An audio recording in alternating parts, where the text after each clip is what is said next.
പക്ഷേ വളരെ അടിയന്തിരമായ ചില പരിപാടികളുണ്ടായതുകൊണ്ടാണ് സമയം ക്രമീകരിച്ചുകൊണ്ട് ഈ സ്ഥാപനമുറ്റത്ത് മഹത്തായ ബയ്യനാത്തിനോടുള്ള ഇഷ്ടവും നമ്മുടെ ശംസുദ്ദീൻ ഉസ്താദ് അടക്കമുള്ള നമ്മുടെ നേതൃത്വത്തോടുള്ള ആവേശവും മഹബത്തും കൊണ്ട് അൽഹംദുലില്ലാ പലപ്പോഴും നമ്മുടെ സ്ഥാപനത്തിലെത്തിയിട്ടുണ്ടെങ്കിലും ഈ സന്തോഷ ഉത്സവ ലഹരിയിൽ നമ്മോടൊപ്പം സന്തോഷം പറയാനും നമ്മോട് സംവദിക്കാനും ഇവിടെ എത്തിയിട്ടുണ്ട്. എല്ലാ വിദ്യാർത്ഥികളും പുറത്തു നിൽക്കുന്ന സഹോദരങ്ങളും ഇൻഷാ അല്ലാഹ് ബഹുമാനപ്പെട്ട ഉസ്താദ് അവറുകളെ സമാദരപൂർവ്വം വേദിയിലേക്ക് ക്ഷണിക്കുന്നു. ഉസ്താദ് അവറുകൾ കടന്നു വരുന്നു. അല്ലാഹു അക്ബർ, അല്ലാഹു അക്ബർ, അല്ലാഹു അക്ബർ, അല്ലാഹു അക്ബർ, വലില്ലാഹിൽ ഹംദ്. അൽഹംദുലില്ലാ എല്ലാ സന്തോഷങ്ങളും നമ്മുടെ സ്ഥാപനത്തെ അറിയിച്ചിട്ടുണ്ടെന്ന് മാത്രമല്ല, ഒരു ശബ്ദ സന്ദേശം തന്നെ നമ്മുടെ ഈ സമ്മേളനം വിജയിപ്പിക്കുന്നതിന് ആവശ്യമായ ഒരു ശബ്ദ സന്ദേശം തന്നെ, ഒരു മെസ്സേജ് തന്നെ അൽഹംദുലില്ലാ നമ്മുടെ ഗ്രൂപ്പുകളിലേക്ക് ഫോർവേഡ് ചെയ്യാൻ ഈ സ്ഥാപനത്തോടുള്ള ഇഷ്ടം കൊണ്ട് തന്നിട്ടുണ്ട്. നമ്മുടെ ഗ്രൂപ്പുകളിലേക്ക് നമ്മൾ ഫോർവേഡ് ചെയ്തിട്ടുണ്ട്. തിരക്കുണ്ടായതുകൊണ്ട് കൂടുതൽ ഞാൻ സംസാരിക്കുന്നില്ല. വളരെ ദീർഘമായൊരു യാത്ര കഴിഞ്ഞാണ് വന്നിട്ടുള്ളത്. ഇനിയും ചില ഇടങ്ങളിലേക്ക് സമയം ക്രമീകരിച്ച് എത്തേണ്ടതുണ്ട്. ബഹുമാനപ്പെട്ട നമ്മുടെ സ്ഥാപനത്തിൻ്റെ എല്ലാമായ ചെയർമാൻ ഷെയ്ഖുന ശംസുദ്ദീൻ ഉസ്താദ് അവറുകൾ, വൈസ് ചെയർമാൻ ആനാരി അബ്ദുറഹീം അഹ്സനി ഉസ്താദ് അവറുകൾ അടക്കമുള്ള നമ്മുടെ സ്ഥാപനത്തിൻ്റെ നേതൃത്വം നമ്മുടെ സദസ്സിലുണ്ട്. ഒരുപിടി ഉലമാക്കളും സഹപ്രവർത്തകരും ഒന്നിച്ച് വളരെ കൃത്യമായ ചൂടൊപ്പോടുകൂടി മുന്നോട്ട് നയിച്ചു കൊണ്ടുപോകുന്ന നമ്മുടെ സ്ഥാപനത്തിൻ്റെ 23-ാം വാർഷിക നിറവിലാണ്, സനദ് ദാന സമ്മേളനത്തിൻ്റെ സന്തോഷ സുദിനത്തിലാണ് ഉള്ളത്. സയ്യിദുന ഖലീൽ തങ്ങളടക്കമുള്ള മഹാന്മാരായ സാദാത്യങ്ങളും ഉലമാക്കളും പ്രമുഖരായ നേതാക്കന്മാരും വിവിധ രാഷ്ട്രീയ, സാമൂഹിക, സാംസ്കാരിക, വൈജ്ഞാനിക രംഗത്തുള്ളവരും നമ്മുടെ സദസ്സിൽ അണിനിരക്കാനുണ്ട്. ഇൻഷാ അള്ളാഹ് നിങ്ങളുടെയൊക്കെ അനുവാദത്തോടെ, ഉസ്താദിൻ്റെ അനുവാദത്തോടു കൂടി ബഹുമാനപ്പെട്ട ഡോക്ടർ മുഹമ്മദ് ഫാറൂഖ് നഈമി അൽ ബുഖാരി ഉസ്താദ് അവറുകളെ സസ്നേഹം സദസ്സിലേക്ക് ക്ഷണിക്കുന്നു.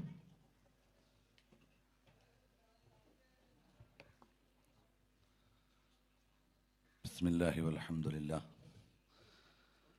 വസ്സലാത്തു വസ്സലാമു അലാ റസൂലില്ലാഹ് വഅലാ ആലിഹി വഅസ്ഹാബിഹിൽ ഫായിസീന ബിറിദ്വാനില്ലാഹ്. സ്വലാത്തു വസ്സലാമു അലൈക യാ സയ്യിദി യാ റസൂലല്ലാഹ് ഖുദ് ബിയദി ഖല്ലത്ത് ഹീലതി അദ്രിക്നി യാ ഹബീബല്ലാഹ്.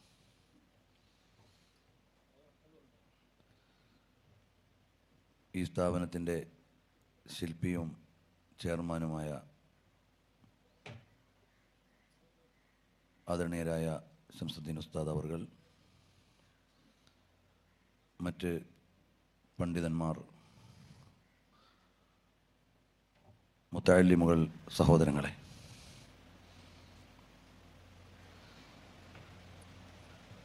അള്ളാഹുവിൻ്റെ മഹത്തായ അനുഗ്രഹത്താൽ വിശുദ്ധമായ ദീൻ പഠിക്കുകയും പഠിപ്പിക്കുകയും പ്രചരിപ്പിക്കുകയും ചെയ്യുന്ന പുണ്യമേറിയ ഒരു സ്ഥാപനത്തിൻ്റെ അങ്കണത്തിൽ അതിൻ്റെ ആഘോഷത്തിൻ്റെ ഭാഗമായി നമ്മൾ ഒരുമിച്ച് കൂടിയിരിക്കുകയാണ്.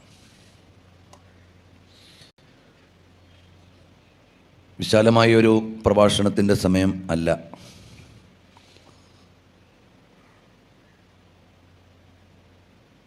അബ്ദുൽ വഹാബ് നഈമി അവർകൾ ഈ സമ്മേളനത്തിലേക്ക് ഏതെങ്കിലും ഒരു സെഷനിൽ സംബന്ധിക്കാൻ പല പ്രാവശ്യവും ക്ഷണിച്ചെങ്കിലും നേരത്തെ ക്രമീകരിച്ച് ഏറ്റെടുത്ത പരിപാടികൾ പ്രകാരം ഇന്ന് നാട്ടിലുണ്ടാവില്ല എന്ന അസൗകര്യം പറഞ്ഞു. പക്ഷേ അത്യാവശ്യമായി അടിയന്തര സാഹചര്യത്തിൽ ഇന്നലെ കോഴിക്കോട് നിന്നിട്ട് വന്നു. ഇനി നാളെ വീണ്ടും മീറ്റിങ്ങുകളും മറ്റും കോഴിക്കോട് തന്നെ ഉണ്ട്. അതിനു മുമ്പ് വന്ന ചില കാര്യങ്ങൾ ചെയ്യാനുള്ളതുകൊണ്ട് നാട്ടിലെത്തിയപ്പോൾ ഈ സ്ഥാപനത്തിൽ വന്ന് ഇൽമിയായ, ദീനീയായ ഈ സംരംഭത്തോടുള്ള നമ്മുടെ കടപ്പാട്, വിധേയത്വം, ഉസ്താദുമാരോടുള്ള ബഹുമാനം പരിഗണിച്ചുകൊണ്ട് മാത്രം വന്നു പോകാൻ വേണ്ടി വന്നതാണ്. ഇവിടെ ഒരു പ്രോഗ്രാമിൽ ഞാൻ നേരത്തെ നിശ്ചയിക്കപ്പെട്ട അവതാരകൻ അല്ല. ഏതായാലും ഉസ്താദുമാരുടെ വാത്സല്യം കൊണ്ടും അവരുടെ വിനയം കൊണ്ടും ഇങ്ങനെ നിങ്ങളോട് സംവദിക്കാൻ അവസരമൊരുക്കിയതിൽ സന്തോഷിക്കുന്നു. അല്ലാഹു തആല നമ്മുടെ മഹാന്മാരായ മശായിഖന്മാർക്കെല്ലാം ആഫിയത്തും സിഹത്തുമുള്ള ദീർഘായുസ് നൽകുമാറാകട്ടെ. ഒരുപാട് കാലം ഇൽമിൻ്റെയും ദീനിൻ്റെയും ഖിദ്മത്തിന് അല്ലാഹു തൗഫീഖ് നൽകട്ടെ. ഈ വർഷവും അടുത്ത വർഷങ്ങളിലൊക്കെ സേവന രംഗത്തേക്ക് ഇറങ്ങാനുള്ളവരാണ് എൻ്റെ മുന്നിൽ ഉള്ള കുറേയേറെ ആളുകളും. അതുകൊണ്ട് ഒന്ന് രണ്ട് കാര്യങ്ങൾ പറഞ്ഞ് അവസാനിപ്പിക്കാം. ഒന്ന്, നമ്മുടെ ജീവിതം കൊണ്ട് എന്തെങ്കിലുമൊക്കെ അടയാളപ്പെടുത്താൻ കഴിയണം. ഉത്തരേന്ത്യയിലും ദക്ഷിണ കേരളത്തിലുമൊക്കെ ഒരുപാട് ദീനീ സംരംഭങ്ങൾ വ്യവസ്ഥാപിതമായി വരേണ്ടതുണ്ട്. ഒരുപാട് ദഅവാ പ്രവർത്തനങ്ങൾ നടക്കാനുണ്ട്. അതൊക്കെ സാധ്യമാകണമെങ്കിൽ മതരംഗത്ത് പഠിച്ച് സേവന രംഗത്തേക്ക് ഇറങ്ങുന്ന ആളുകൾ വർത്തമാനകാലത്തെ ആവശ്യങ്ങൾ തിരിച്ചറിഞ്ഞുകൊണ്ടുള്ള പ്രവർത്തന മേഖല തിരഞ്ഞെടുക്കണം. കോളേജിൽ നിന്ന് കഴിഞ്ഞാൽ ഒരു പള്ളിയിൽ നിൽക്കണം. പിന്നെ അതൊരു സുരക്ഷിത മേഖലയായി നമുക്ക് കൊണ്ടുപോകാൻ കഴിയും. പ്രയാസമൊന്നുമില്ല. പിന്നെ കണിശമായി ഒരു ആദർശവും നിലപാടുമില്ലെങ്കിൽ എത്ര കൊല്ലം വേണമെങ്കിലും നിൽക്കാം.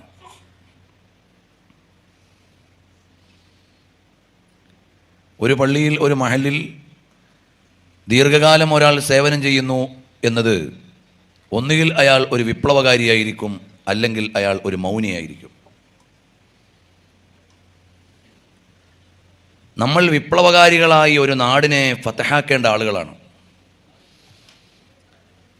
അതുകൊണ്ട് നമ്മൾ തിരഞ്ഞെടുക്കുന്ന പ്രവർത്തന മേഖലയിൽ ആവശ്യങ്ങൾ തിരിച്ചറിഞ്ഞുകൊണ്ടുള്ള ഇടപെടലുകൾക്കുള്ള ഹിമ്മത്ത് നമുക്ക് വേണം. ലഹു ഹിമമുൻ ലാ മുൻതഹാ ലികിബാരിഹാ വഹിമ്മത്തുഹു സ്സൂറാ അജല്ലു മിനദ്ദഹരി. നബി സല്ലല്ലാഹു അലൈഹി വസല്ലം തങ്ങളുടെ ആത്മധൈര്യമാണ് ഇസ്ലാമിനെ പ്രചരിപ്പിച്ചത്.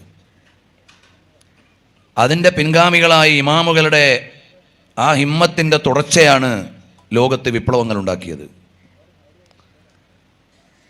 അവരെ തുടർന്ന് വന്ന പിൻഗാമികൾ കാണിച്ച നിലപാടുകളുടെ ദാർഢ്യതയാണ് അതാതു കാലത്ത് സുന്നത്ത് ജമാഅത്തിനെയും ഇൽമിനെയും സംരക്ഷിച്ചത്.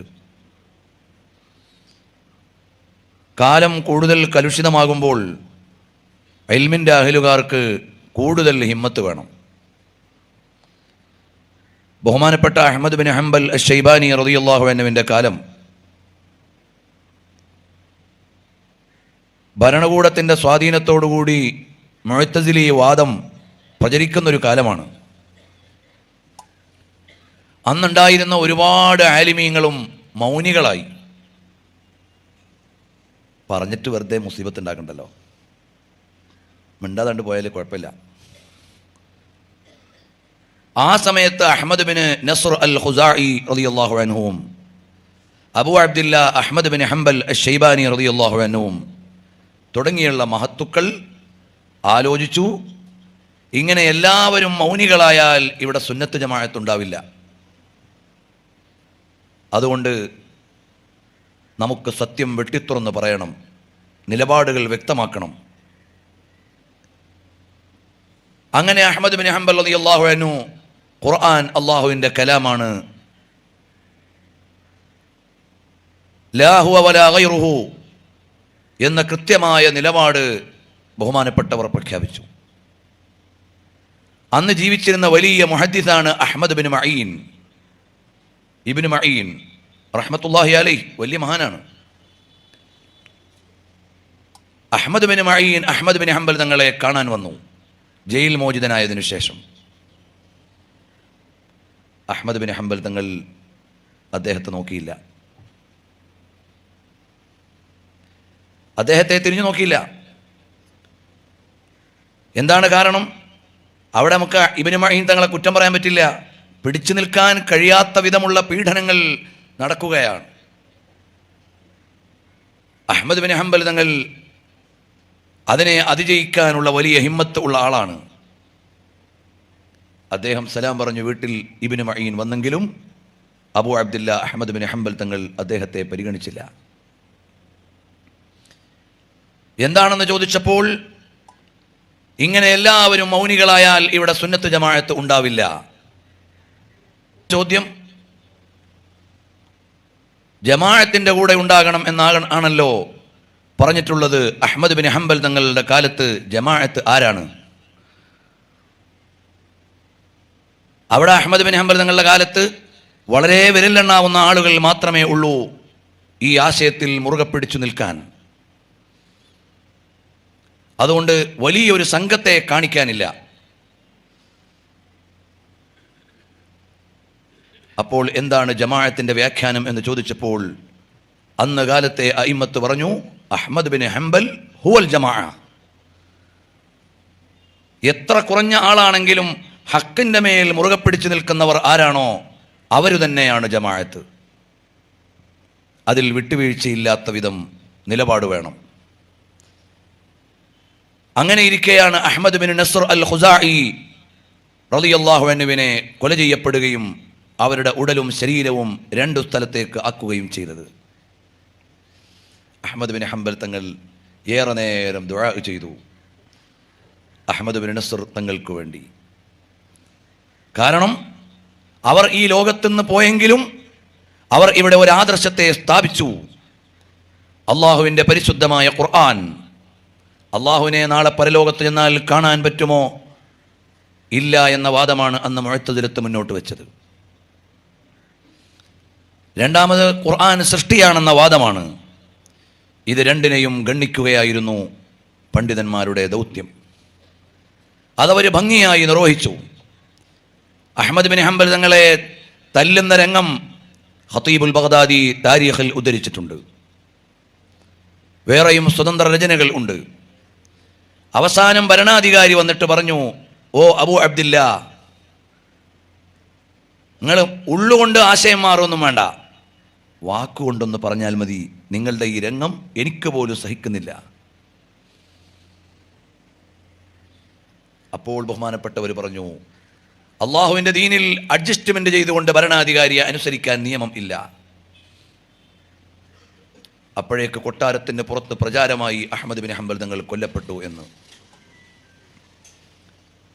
അപ്പോൾ ഈ തല്ലിയ ആളുകൾ ഭരണാധികാരി എടുത്തു പറഞ്ഞു, ഇവിടുന്ന് ആൾ മരിച്ചു പോയാൽ ചിലപ്പോൾ നാട്ടിൽ കലാപം ഉണ്ടാവും, ഇനി ആൾ എന്തായാലും ജീവിക്കൂല, അതുകൊണ്ട് ഇങ്ങനെ നമുക്ക് വീട്ടിലങ്ങ് എത്തിക്കാം. അബ്ദുല്ലാഹിബിൻ അഹ്മദ് ബിൻ ഹംബൽ പറയുന്നു റളിയല്ലാഹു അൻഹുമാ, അഹ്മദ് ബിൻ ഹംബൽ എന്ന എൻ്റെ ഉപ്പയെ കൊണ്ടുവന്ന രംഗം കണ്ടാൽ ഒരു മൃതശരീരം പോലെയായിരുന്നു വീട്ടിലേക്ക് കൊണ്ടുവന്നത്.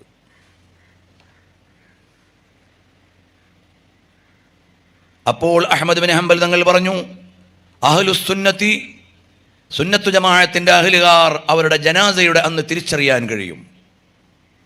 ഇപ്പോൾ ചിലപ്പോൾ തിരിച്ചറിഞ്ഞുകൊള്ളണം എന്നില്ല. അക്കാലഘട്ടത്തിൽ ഏറ്റവും കൂടുതൽ ആളുകൾ ഒരുമിച്ച് കൂടി നിസ്കരിച്ച ജനാസ അഹ്മദ് ബിൻ ഹംബൽ തങ്ങളുടെ ജനാസയായിരുന്നു. ബഗ്ദാദ് കണ്ട ഏറ്റവും വലിയ ജനസംഖ്യയുള്ള ജനാസ അതായിരുന്നു. പറഞ്ഞു വരുന്നത്, നമ്മൾ കൃത്യമായി ദീനിൻ്റെ മസായിലുകൾ പഠിച്ച് വ്യക്തമായ നിലപാടുകൾ അറിയിക്കേണ്ട കാലത്താണ് നമ്മൾ ജീവിച്ചുകൊണ്ടിരിക്കുന്നത്. അത് പഠിക്കാനും പറയാനുമുള്ള ഹിമ്മത്ത് പുതിയ കാലത്തെ മുത്തഅല്ലിമുകൾക്കും പഠിച്ചിറങ്ങുന്നവർക്കും ഉണ്ടാവണം. അല്ലെങ്കിൽ ഇവിടെ ദീൻ നിലനിൽക്കുകയില്ല, അല്ലെങ്കിൽ ഇവിടെ അള്ളാഹുവിൻ്റെ ദീൻ ഉണ്ടാവുകയില്ല. അത് വേണമെങ്കിൽ നമ്മൾ നന്നായി ഇസ്ലാമികമായ വിജ്ഞാനങ്ങൾ പഠിക്കണം. ബഹുമാനപ്പെട്ട അല്ലാമ അൽ ഇമാം അൻ-നവവി അൽ ഖുതുബ് റഹ്മത്തുള്ളാഹി അലൈഹി അവിടുത്തെ തബഖാത്തു അൽ ഫുഖഹാ അശ്ശാഫിഇയ്യ എന്ന കിതാബിൽ 14 പറയുന്നത് Muhammad bin Hibban bin Ahmad bin Hibban bin Muadh bin Mabad എന്നവരുടെ ചരിത്രമാണ്. അതിൽ അന്നത്തെ പരിശ്രമങ്ങളുടെ ഒരു ഉദാഹരണമുണ്ട്. എന്താണ്? വദകറ ഹദീസ് അബീ ഹുറൈറ, അബൂ ഹുറൈറ റളിയല്ലാഹു അൻഹുവിന്റെ ഹദീസ് ചർച്ചയ്ക്ക് വന്നു. അൽ ഈമാനു ബിദ്ഉൻ വസബ്ഊന ശുഅബ, ഈമാൻ 70-ലേറെ ശാഖകളാണ്. അപ്പോൾ ഇബ്നു ഹിബ്ബാൻ തങ്ങൾ പരിശോധിച്ചു. ഫജഅല യഉദ്ദു ത്വആത്തി, അവിടുന്ന് ത്വആത്തുകളെ എണ്ണി നോക്കിയപ്പോൾ ഒരുപാട് കാര്യങ്ങളുണ്ടല്ലോ ഈമാനിന്റെ ഭാഗം. അപ്പൊ ഈ ഹദീസും ഈ കാര്യങ്ങളും തമ്മിൽ ഒത്തുവരുന്നില്ലല്ലോ. ഫറജഅ ഇല സുനനി, ഹദീസുകളിലേക്ക് നോക്കി. ഫഅദ്ദ കുല്ല ത്വഅത്തിൻ അദ്ദഹാ റസൂലുള്ളാഹി സ്വല്ലല്ലാഹു അലൈഹി വസല്ലം മിനൽ ഈമാൻ, ഈമാനിന്റെ ഭാഗമായി നബി സല്ലല്ലാഹു അലൈഹി വസല്ലം തങ്ങൾ എണ്ണിയ ഓരോ കാര്യങ്ങളും എണ്ണി. ഫഇദാ ഹിയ തൻഖുസു, അപ്പോൾ എണ്ണം കുറഞ്ഞാ വന്നത്. അനിൽ ബിദ്ഇ വസ്സബഈൻ, 70-ൽ ചില്ലാനും പറയാനില്ല. ഫറജഅ ഇലാ കലാമില്ലാഹി തആല, അപ്പോൾ അല്ലാഹുവിന്റെ കലാം പരിശോധിച്ചു, ഖുർആൻ. ഫതലാഹു ബിത്തദബ്ബുർ, മനസ്സിരുത്തി പാരായണം ചെയ്തു. വഅദ്ദ കുല്ല ത്വഅത്തിൻ അദ്ദഹ അല്ലാഹു തആല മിനൽ ഈമാൻ, ഈമാനിന്റെ ഭാഗമായി ഖുർആൻ പരാമർശിച്ച ഓരോ കാര്യങ്ങളും എണ്ണി. ഫഇദാ ഹിയ തൻഖുസു അയ്ളൻ, അപ്പോൾ അതും എണ്ണം എത്തുന്നില്ല. ഫളമ്മൽ കിതാബ ഇല സുനൻ, അപ്പോൾ ഹദീസും കിതാബും ചേർത്ത് വെച്ചുകൊണ്ട് പഠിച്ചു. എന്നിട്ട് മഹാനവറുകൾ റെപ്പറ്റീഷൻ ഒഴിവാക്കി. ഫഇദാ കുല്ലു ഷൈഇൻ അദ്ദഹു അല്ലാഹു അസ്സ വജല്ല വനബിയുഹു, നബി സല്ലല്ലാഹു അലൈഹി വസല്ലം തങ്ങളും അല്ലാഹുവും ഈമാനിന്റെ ശാഖയായി എണ്ണിയത് പരിശോധിച്ചു നോക്കിയപ്പോൾ 79 ശുഅബ, 79 ശാഖ തന്നെയുണ്ട്. എന്തിനാണ് ഞാനിത് വായിച്ചത്? ഒരു അന്വേഷകൻ, നമ്മൾ കേവലം വായിച്ചു പോകുന്നവരല്ല, ഓരോ കാര്യവും ബോധ്യപ്പെട്ട് പഠിക്കുക എന്ന ലെവലിലേക്ക് മുതഅല്ലിമുകളായ നമ്മൾ എത്തണം. കേവലം വായിച്ചു പോകുന്ന പഠനങ്ങളായി ഇന്ന് പഠനങ്ങൾ മാറിയിട്ടുണ്ട്. ഇന്ന് ആർക്കും മുദരിസാവാൻ പറ്റും, ആർക്കും ക്ലാസ് എടുക്കാൻ പറ്റും. കാരണം ശ്രദ്ധാപൂർവം പഠിച്ച് ആ വായിക്കുന്നതിനപ്പുറത്തേക്കുള്ളത് മനസ്സിലാക്കാനുള്ള ശ്രമം നടത്തി പരിശ്രമിക്കുന്ന വിദ്യാർത്ഥികൾ കുറഞ്ഞുപോയി. അതുകൊണ്ട് ക്ലാസ് എടുക്കാൻ വളരെ എളുപ്പമാണ്. രാവിലെ എൻ്റെ ക്ലാസ്സിൽ പങ്കെടുക്കുന്ന കുട്ടികൾ ഇതിലുണ്ട്. അവരോട് ചിലപ്പോൾ പറയും, ഇന്ന് രാവിലെ അവർ ക്ലാസ്സിൽ കൂടിയിട്ടുണ്ട്.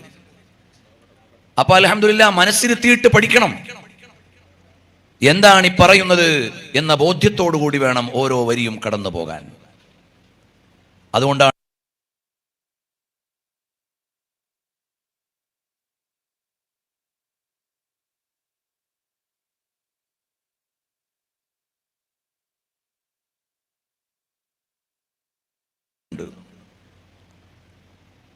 അക്കൂട്ടത്തിൽ ഇമാം തബരി റളിയല്ലാഹു അൻഹു പറഞ്ഞു, ഞാൻ താരീഖിന്റെ ഒരു ഗ്രന്ഥം എഴുതാൻ പോവുകയാണ്. ചോദിച്ചു, എത്ര പേജാണ് നിങ്ങളുടെ ഉദ്ദേശം? 30,000 പേജുള്ള ഒരു കിതാബ് എഴുതാൻ പോവാണ്. അതിപ്പോ എപ്പോഴാണ് നമ്മളൊക്കെ വായിച്ചു തീർക്കുക? അപ്പൊ കേട്ട ആളുടെ ബേജാറ് അതെപ്പോഴാണ് വായിച്ചു തീർക്കാന്നാണ്. എഴുതുന്ന ആൾക്ക് ബേജാറില്ല. അപ്പോൾ എഴുതാൻ ഉദ്ദേശിച്ച ഇമാം അവർ വിചാരിച്ചു, ഇത് എഴുതിയിട്ട് ആരെങ്കിലും വായിക്കണ്ടേ? അതുകൊണ്ട് 3000 പേജിലേക്ക് താരീഖ് ചുരുക്കി. പിന്നീട് പറഞ്ഞു, ഞാൻ ഖുർആനിനൊരു വ്യാഖ്യാനം എഴുതാൻ പോവാണ്. എത്ര പേജാ ഉദ്ദേശം? 30,000 പേജ് തന്നെയെന്ന് പറഞ്ഞു. അപ്പൊ എപ്പോഴാണ് നോക്കി തീർക്കുക? എന്നാൽ അതിനെ മുഴുവൻ രത്ന ചുരുക്കമാക്കി 3000 പേജിൽ എഴുതി. അപ്പോൾ അത് മറ്റൊരു തരത്തിലുള്ള ഹിമ്മത്താണ്. സാഹചര്യത്തിൽ വേണ്ടതെന്താണെന്ന് തിരിച്ചറിഞ്ഞുകൊണ്ടുള്ള സാമൂഹിക ഇടപെടലിനൊപ്പം നമുക്ക് ചില നിശ്ചയദാർഢ്യങ്ങൾ വേണം. ബിരുദമെടുത്തിറങ്ങുന്ന എല്ലാ വിദ്യാർത്ഥികളും ഒരു പ്രാവശ്യമെങ്കിലും സഹീഹുൽ ബുഖാരി വായിച്ചിരിക്കുകയെങ്കിലും വേണം. ഒറ്റക്കൊന്ന് വായിക്കാം, ഖുർആൻ വായിക്കും പോലെ, അത് പാരായണം ചെയ്യും പോലെ. ഒരു പ്രാവശ്യം ഞാൻ സ്വന്തമായി സഹീഹുൽ ബുഖാരിയുടെ എല്ലാ ഹദീസും പാരായണം ചെയ്തു എന്നെങ്കിലും പറയാൻ ഒരു ബിരുദധാരിക്ക് കഴിയണം. ഇന്ന് എത്ര ആളുകൾക്ക് സാധിക്കും? ഒരു പ്രാവശ്യമെങ്കിലും ഒരു ലളിതമായ തഫ്സീറെങ്കിലും പാരായണം ചെയ്തു തീർക്കണം. ജലാലൈൻ എങ്കിലും സ്വന്തമായി. നമ്മൾ മത വിഷയങ്ങൾ പഠിക്കുകയും പറയുകയും ചെയ്യാൻ പോകുന്ന ആളുകളാണല്ലോ. ഒരു പ്രാവശ്യമെങ്കിലും ലളിതമായ ഒരു തഫ്സീറെങ്കിലും, അഥവാ ഖുർആൻ വലൗ മറത്തൻ വാഹിദ, ഒരു പ്രാവശ്യമെങ്കിലും ആശയം, പ്രാഥമിക ആശയം ആലോചിച്ച് പാരായണം ചെയ്തിരിക്കണം. 3 ഫത്ഹുൽ മുഈൻ ആശയമറിഞ്ഞ് ഒരു പ്രാവശ്യമെങ്കിലും പാരായണം ചെയ്തിരിക്കണം സ്വയം. അല്ലാതെ എങ്ങനെ നമ്മൾ ഒരു വിലാസം വെച്ചുകൊണ്ട് സമൂഹത്തിലേക്ക് ഇറങ്ങും? നമുക്കെന്ത് ചെയ്യാൻ കഴിയും? ബഹുമാനപ്പെട്ട ഇമാമുൽ മുസനി റഹ്മത്തുള്ളാഹി അലൈഹി വനഫഅനാ ബിഹി, ഇമാമുൽ ശാഫിഈ തങ്ങളുടെ ഗ്രന്ഥം 500-ലേറെ പ്രാവശ്യം പാരായണം ചെയ്തു. അർ-റിസാല എന്ന ഗ്രന്ഥം ഇമാമുൽ ശാഫിഈ തങ്ങളുടേത്. ഓരോ പ്രാവശ്യം പാരായണം ചെയ്യുമ്പോഴും പുതിയ പുതിയ ആശയങ്ങൾ ലഭിക്കുമായിരുന്നു എന്ന് നമ്മൾ എത്രയോ ഇമാമുകളിൽ നിന്ന് വായിക്കുന്നു.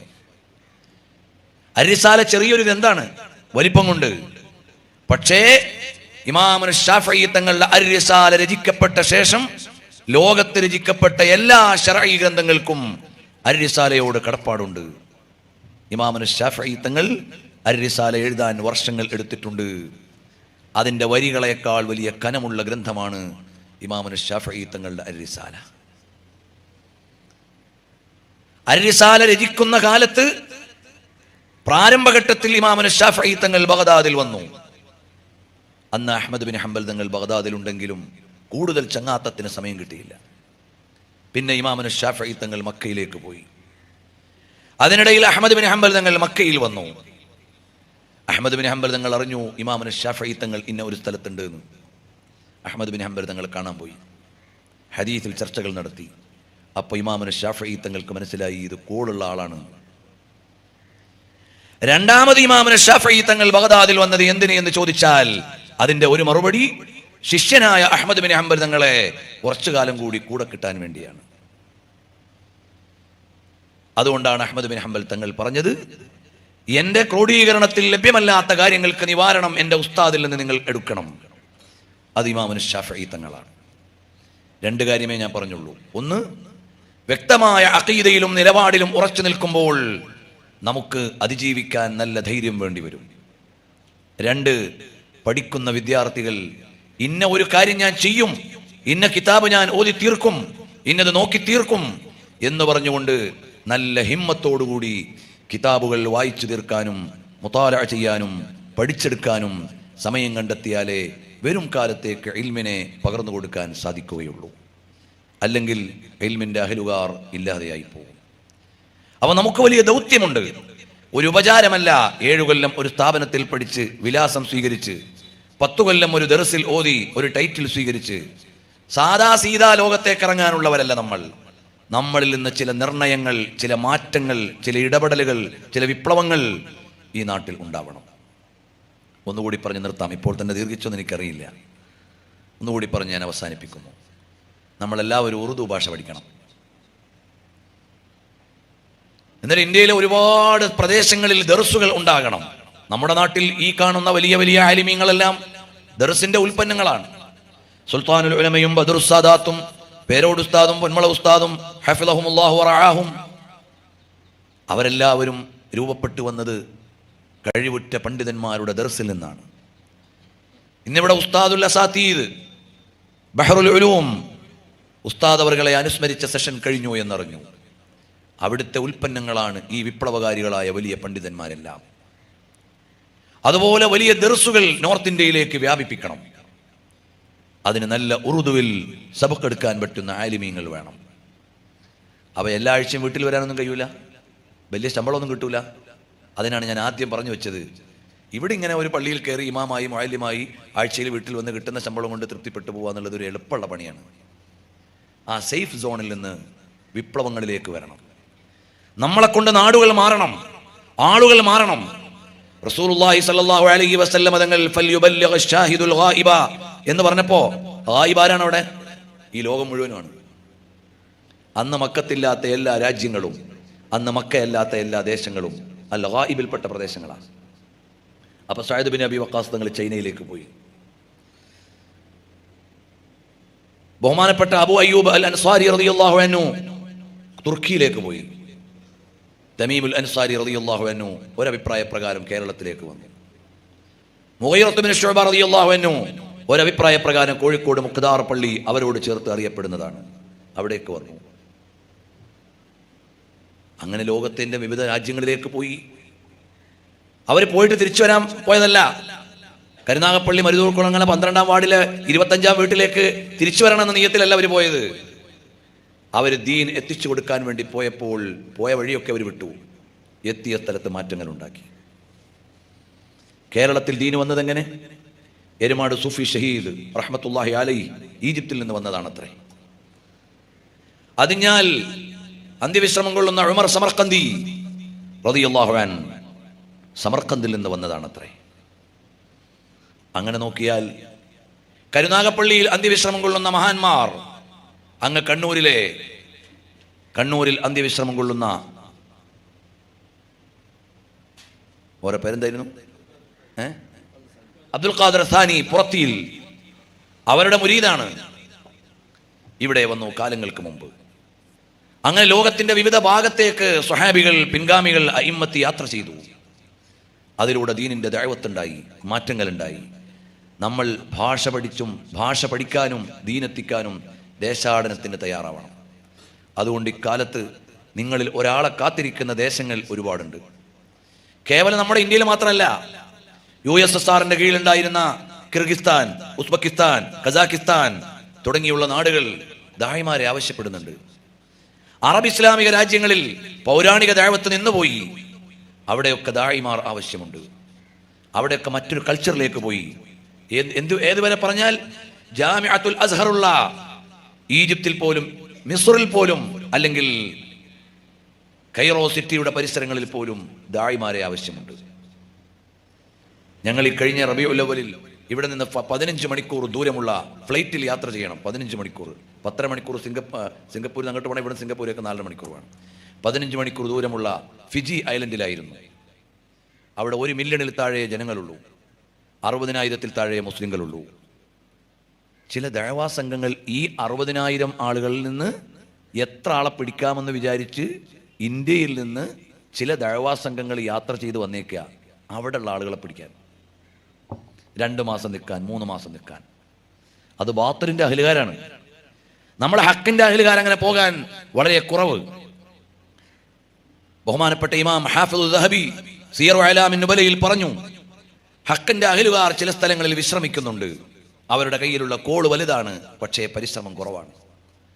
ബാത്തിലിന്റെ അഹ്ലുകാർ അവരുടെ കയ്യിലുള്ള കോള് മോശമാണ്, പക്ഷെ അവർ ഇറങ്ങി അങ്ങ് പ്രവർത്തിക്കുകയാണ് എന്ന് ഹാഫിദ് ദഹബി വലിയ ഹിമ്മത്തുള്ള ആളാണ്. അതുകൊണ്ടാണ് അദ്ദേഹത്തിന്റെ സിയർ അലാമിൻ നുബല 51 വാള്യമില്ലേ, താരീഖുൽ ഇസ്ലാം അത്രത്തോളം തന്നെ ഇല്ലേ.